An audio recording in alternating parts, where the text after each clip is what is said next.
Nah, bagi yang penasaran dengan filtrasinya dari sistem RAS, ya kan, sirkulasi air laut ini, jadi begini, singkatnya begini cara kerjanya. Air yang bersih ini ditarik oleh pompa submersible, dialirkan ke box-box kepiting. Nah, dari box-box kepiting ini, air yang sudah dimasukkan itu nanti ada batasnya ini. Kalau melebihi ketinggian dari pipa paralon ini, air akan masuk ke dalam pipa paralon, turun ke saluran balik. Ini ada dua saluran balik, di depan dan di belakang. Nah, itu yang di belakang ini saluran balik. Ya, ini saluran balik.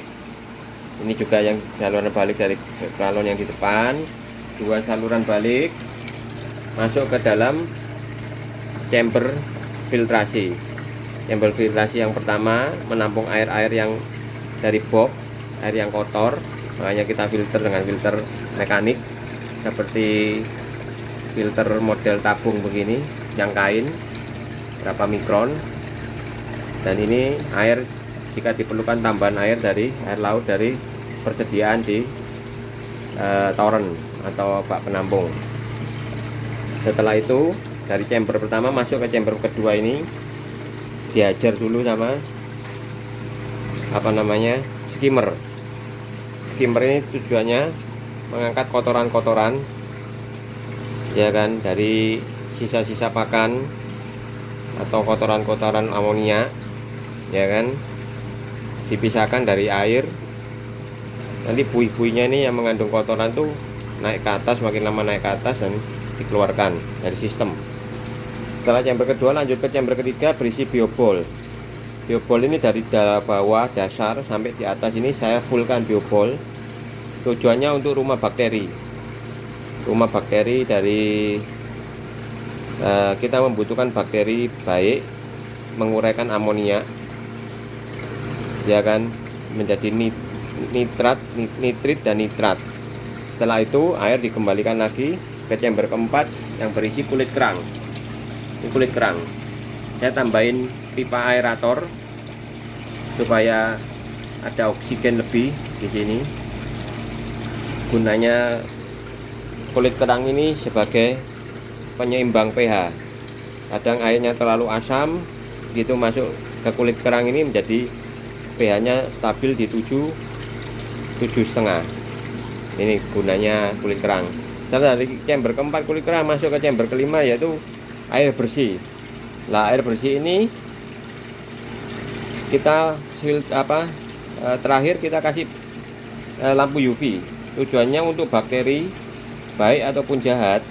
Kita stop di sini, kita matikan di sini, sehingga apa yang kita masukkan ke dalam box kepiting itu air yang benar-benar harapannya air yang benar-benar bebas bakteri, atau bakterinya lebih sedikit lagi karena sudah matikan oleh lampu UV ini. Ini lampu UV-nya belum saya nyalakan. Kalau saya nyalakan seperti ini. Nah, ini lampu UV-nya seperti itu. Jadi filtrasinya kita untuk 50 box ini, kapasitas dari filtrasi ini bisa sampai 100 box. 100 box kepiting. Jadi nanti kalau saya nambah 100 box umpama untuk penambahan 100 box menjadi 100 box, itu bak filtrasi ini masih bisa digunakan. Cuman pompanya saja yang diganti dengan kapasitas yang lebih besar daripada yang sekarang. Nah, itu aja. Bagi yang tanya-tanya, bagi yang pengen tahu seperti ini. Nah, kita zoom out. Nah, ini air laut. Nanti kalau memang terlalu asin, salinitasnya terlalu tinggi, kita masukkan lagi air galon untuk menurunkan nilai salinitas seperti itu. Nah, ini yang kita besar. Jadi masuknya satu dari sistem box tersusun, yang disusun ini keluarnya dua. dari depan dan dari belakang. Nanti difilter di sini nih.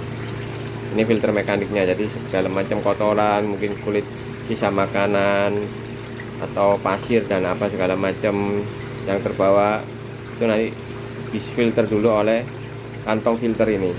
Jadi air yang melewati kantong filter ini diharapkan sudah bersih dari partikel, tapi amoniaknya masih ada, makanya diperlukan skimmer dan biobol sebagai rumah bakteri. Biobol sebagai rumah bakteri, skimmer sebagai pemisah antara amoniak dengan air. Karang jahe digunakan untuk kerang, kulit kerang digunakan untuk pH buffer. Jadi dia menyeimbangkan pH sebelum masuk ke box kepiting. UV digunakan untuk menyaring semua bakteri baik maupun yang jahat, supaya bakterinya jumlahnya lebih sedikit yang masuk ke box kepiting. Itu aja, nanti kita update lagi. Ini masih sirkulasi air, jadi saya menumbuhkan bakteri sambil mensirkulasi terus airnya. Kira-kira minggu depan saya baru mau masukkan kepiting. Ya.